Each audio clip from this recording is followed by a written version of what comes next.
Last week I did my best film of 2016 list, so now it is time to do my worst film of 2016 list. Keep in mind this is my thoughts, and I did not see every film of 2016, so keep that in mind, and without further ado, let's get started.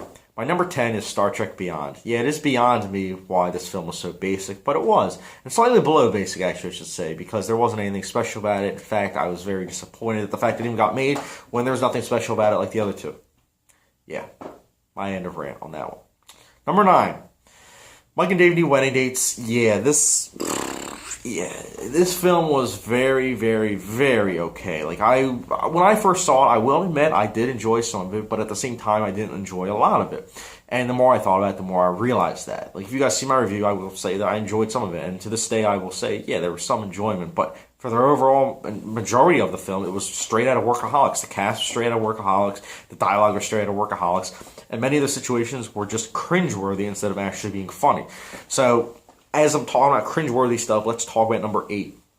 Sausage Party is the polarizing film of 2016. You have people that loved it, and then you have people that hate it. Obviously, I'm in the latter department.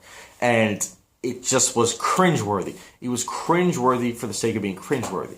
Sometimes humor can be cringeworthy, but it can have a point or a statement. This wasn't making a statement or having a point to it, so it was just cringeworthy. And when a film does that, I'm like, listen, why? Borat, I can understand why. It was cringeworthy. It was a social commentary film, but this film wasn't trying to get any message across. It was just Seth Rogen and his friends getting high and then making a film, having a lot of basic stuff going on and a lot of stuff that was like, why is this even in a film? What are you doing? Especially when it had so much potential. Anyways, number 7, Legend of Tarzan. This is a film, I'm saying this as a fan of Tarzan. I really liked the animated version. I wish that this film was better than it was, because this film, for me, was like, oh my goodness, is this over yet? And this is only 110 minutes long. It's like, can it end already? Can it end? It was a beautiful looking film, but that's all I can say that was really good about the film. It was a waste of a perfectly good cast, and the directing by Dave Yates. It's like, dude, you did the Harry Potter films and you did an okay job with those. What's so hard about directing a Tarzan film?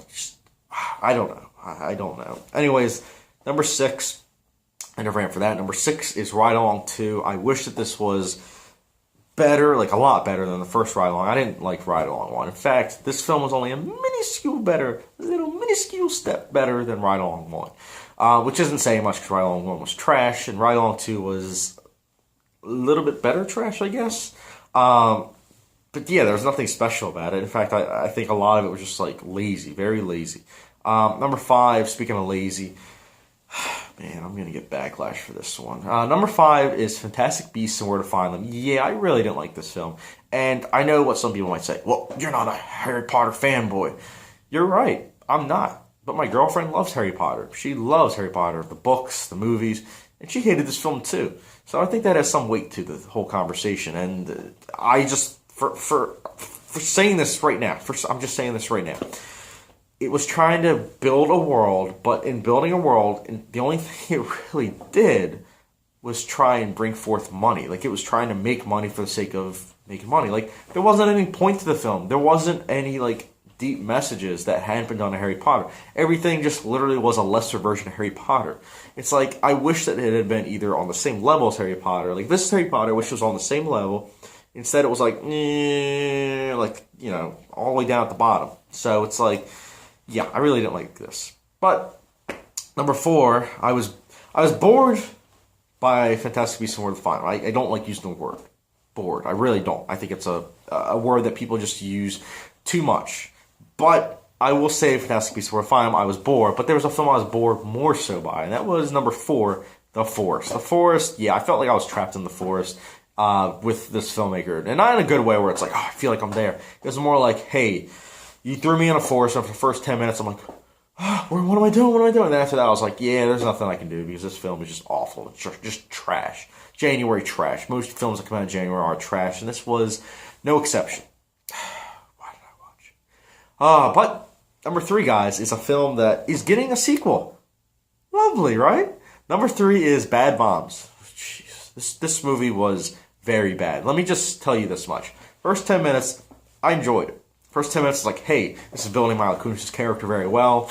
It's showing everything that she has to go through in life. And after that, it was it's becoming this type of film again. It's just becoming that film.